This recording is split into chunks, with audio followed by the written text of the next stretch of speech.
Is there any way, in your opinion, for a 19-inch ballot image to be projected on a 20-inch ballot by accident? No, sir. Why not? Because the settings and the configurations and the procedures that are used cannot allow that. These are not a bump up against the printer and the settings change. There are security configurations. I've reviewed the evidence, and the printers are configured via script, which by any large organization that has to do multiple systems is a standard. This takes away the human error of somebody miscoding in the instructions either on the printer. In the year 1945, the deserts of the American Southwest was rocked with the first atomic nuclear explosion set off in the Manhattan Project. The development of atomic weaponry was born. And today, 75 years later, there is a new radioactive weaponry explosion that is happening inside of a courtroom in the same deserts of Arizona as Kari Lake argues that she was robbed, that she had her election stolen from her by the institutions of Maricopa County, their malevolence and their fraudulence. Kari Lake has a very high threshold to prove that there were systemic failures that led to her election being so mishandled and so improperly executed, with such intentional programming failures as to leading to her voters being unable to cast their ballot, and for her to request that they throw out the election of November the 8th and do a revote of Maricopa County. That is what Kari Lake is arguing in court today. Now, many people thought that this would essentially fizzle out, but wow, we have seen some bombshell evidence presented in court, some very shocking new evidence about misprinted and miscounted ballots, chain of custody, and it has become very, very interesting all of the sudden. So where do we stand right now as it pertains to this trial? A judge has allowed Kari Lake to call witnesses in an attempt to prove that she lost because of misconduct by election officials. The judge's name is Peter Thompson. He dismissed 8 out of 10 of Kari Lake's claims in her lawsuit, but the judge has allowed for 2 of those claims to go to trial. Thompson took no position on the merits of Lake's 2 surviving claims, but he wrote that the law allows for her to make her case. She could either be declared the winner or be granted a revote if she does win and present a convincing enough case to the judge. Lake lost to Democrat Katie Hobbs by just over 17,000 votes out of the 2.6 million cast. She will attempt to prove in a 2-day hearing scheduled for Wednesday and Thursday that the ballot printers malfunctioned in Maricopa County because of intentional interference by election officials and that ballots were improperly added to the county contractor that handles the returned mail-in ballots. She has zeroed in on the problems with ballot printers in some polling places in Maricopa County, home to more than 60% of the voters in Arizona. Now, we know that according to election officials, 1 in 5, or between 20 and 25% of all of the election stations on election day were malfunctioning. Why was that occurring? I was personally there and videoed long lines stretching down the street and around the block. What was going on here? Why were so many people turned away? Why were so many people frustrated and unable to vote on election day in an election when Republicans told their voters to show up at the polling places and not to mail in their votes? A big problem that affected tons of ballots. And Kari Lake is arguing that the ballots that couldn't be counted were then illegally brought downtown to a headquarters and counted outside of their chain of custody.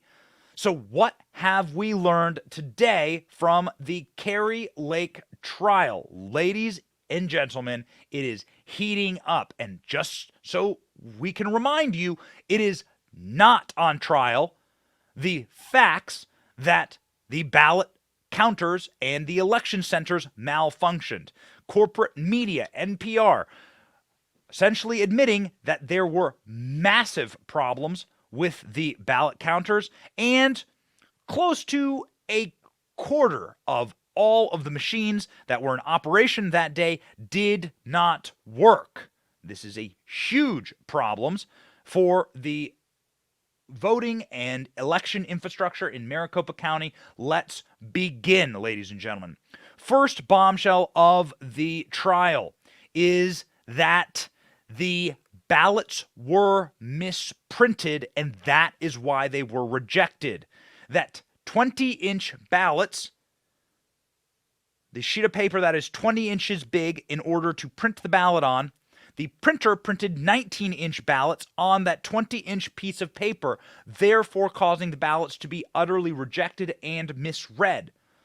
Now, they brought in an elections expert to talk about this. Kari Lake's team did. Here's what he had to say.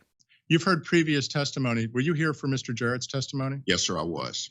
And did you hear Mr. Jarrett testify that in the November 2022 general election, a 20-inch ballot was used? Yes, sir, I did. Would a 19-inch ballot image projected on a 20-inch piece of paper used in the election in Maricopa for November 2022 have, when it was placed into one of these vote center tabulators? It would cause it to be rejected. Okay, so this is the expert speaking to Kari Lake's team saying, hey, this is exactly how you get all of these rejected ballots. They printed the wrong sized ballots. Now, this man went on to say, is there any way, being asked by Kari Lake's team, any way for a 19-inch ballot to be projected onto a 20-inch ballot by accident? No, sir, because the setting and configurations are procedures that cannot be essentially, no, sir, because the settings and configurations and the procedures used cannot allow that, meaning that somebody intentionally misprinted the ballots. Ben Berkwam of Real America's Voice had this to say: out of the 14 of the 15 duplicate ballots that he observed, 14 out of 15 of them were 19-inch ballots printed on 20-inch paper, which means somebody made that change. Here's Ben Berkwam reporting. It's interesting, the fact that the trial's even going on is news. There have been 3 testimonies so far. They had started with Stephen Richer this morning, and then who is obviously the county recorder for Maricopa County, and then they went to Scott Jarrett, who is underneath both Stephen Richer and Bill Gates. He's the under secretary, if you will, for observing the elections or running the elections. And then they just ended with Clay Parikh, who's a cyber expert on ballots, the machines, on intelligence. And I would say up until Clay's testimony, it was kind of back and forth. There wasn't really anything earth-shattering, but what they did was they set up Scott Jarrett in their line of questioning on Kari Lake's team, and they asked one question. They kept going in on this question: is it possible? What would happen? So, if all of the ballots were supposed to be 20-inch ballots, and the system was only set to print 20-inch ballots, and the tabulators were only set to read 20-inch page ballots, and they asked Scott Jarrett what would happen if a 19-inch ballot was run through the machine, and his response, he was confused. He seemed confused. He said that's not possible. The configurations weren't in the machines. It wouldn't have happened. We didn't have any 20-inch ballots. Well, it's interesting, the following testimony by Clay Parikh, who's the cyber expert, he was actually the one that got to observe yesterday, which was breaking news as well, the fact that they got to observe these ballots. And out of the 14 of the 15 duplicate ballots that he observed, 14 out of 15 of them were 19-inch ballots printed on 20-inch paper, which means somebody made that change. And it's basically leading to the argument that the high bar that Kari Lake's team is going to have to meet, that this was intentional, that people made intentional decisions or mistakes that led to the debacle, the disaster that we saw on November 8th. So Ben Berkwam sitting there in front of the courthouse reporting this, the bombshell. You can see here what the difference is between a 20-inch ballot. You see the difference in the paper there. You see the difference in the size, essentially, and the bordering, right? So you have the correctly printed ballot here, and you have the incorrectly printed ballot here that's been spoiled. This is the difference right there. This is not going to be read, of course, by the machine. You can see all the bubbles are off. You can see all the spots are off here. You can see the barcodes are off. So this is what they're talking about, and this is what's being exposed. Kari Lake tweeting, I knew it, you knew it, now the world knows it. Ben Berkwam saying that essentially these ballots have been misprinted. Somebody gave the order to misprint these ballots. This is potentially huge, damning evidence of intentional election programming failures. Well, that's right. Tim Pool saying it sounds like somebody intentionally altered ballot print settings to project an improper ballot image. Witness says this was not an accident. This is, of course, the big bombshell revelation out of the trial thus far. 48 of the 113 ballots reviewed during our examination were 19-inch ballots printed on 20-inch paper. The 1-inch discrepancy causes chaos on Election Day, causing mass rejection of these votes they were attempted to read through the tabulators. Is this enough to cast the election back to a revote?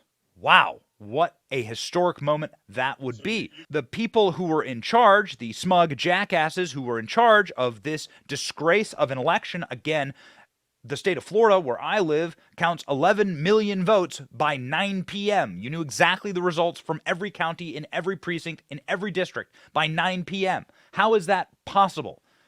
What could possibly be the difference between that and the handful of votes that need to be counted in Maricopa County? Again, Arizona had a total of 2 million votes.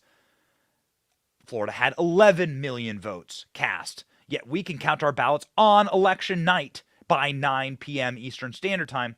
These scumbag, Scott Jarrett, this guy, whoever the hell this jackass is, avoids answering the question as to whether or not this caused a disruption in the midterm elections. He said essentially, no, I don't think so. Of course it didn't cause disruptions because he got the outcome that he wanted. The much maligned and complete slob, this guy, his name's Bill Gates. This absolute scumbag showed up in a t-shirt to the court hearing. His question was, does anybody know when the ballots leave the voting centers and how many are in the bins?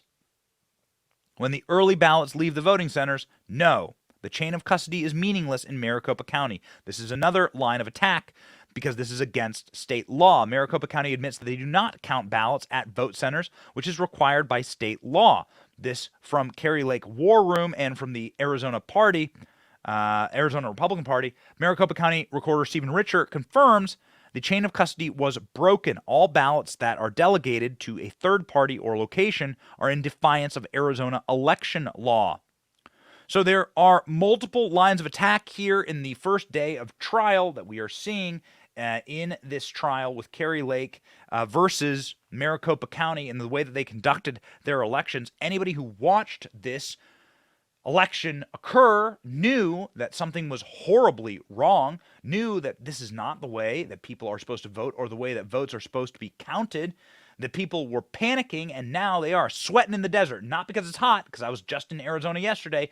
It's actually like 30 degrees in Arizona. There was frost on the ground. But ladies and gentlemen, they are sweating because people are asking real questions about a broken election process, and hopefully we'll get a real result.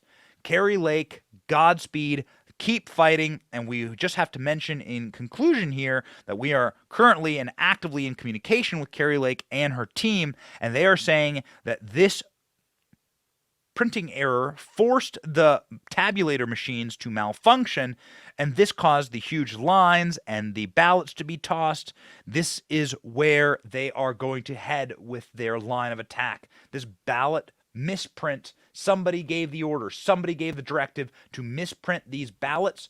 Who was it? Why did it happen? And is it a high enough threshold for the judge to say that people were not heard? The American public were not heard. All we've ever cared about in this, as it pertains to this and every election, is that people who want to vote, that are legal American citizens, are allowed to vote. And in the case of Maricopa County, it's looking more and more like they are proving in court that the Americans who wish to vote were not able to, thus robbing them of their rights under our Constitution. I think, ladies and gentlemen, it's time to prepare yourself for the unthinkable. A potential revote in Maricopa County. Wow, what a wild world we are witnessing right now. Godspeed, Kari Lake, and thank you for fighting.